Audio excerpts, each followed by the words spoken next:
Let's see how we can transfer photos and videos by using your AirDrop on iPhone 17 or 17 Pro Max. For now, I am going to transfer photos from iPhone 17 to my iPad. So the first thing you need to do is swipe down here and just click this and click AirDrop and click everyone for 10 minutes. Now same goes here. Swipe down here and click this this one and everyone for 10 minutes.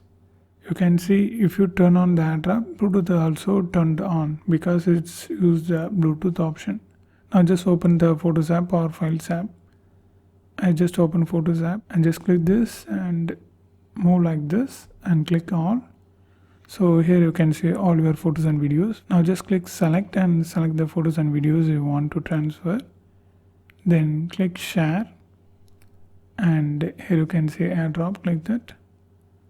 And here you can show the devices, visible devices. For me this iPad name was Clement's iPad. So this is, just click this. So for me, I already use this, so it doesn't show the pop-up to accept the receiver side. Here it will show a pop-up like accept. You just need to click accept, then the photos will be transferred like this. Now it's done. Here you can see, when you see the blue indication with the sent, it's done. So here you can see today 33 items. So it's done. Here you can see 33. This is how we need to do. After this, you just open this and expand this and again click and turn off this receiving off. Turn off the Bluetooth.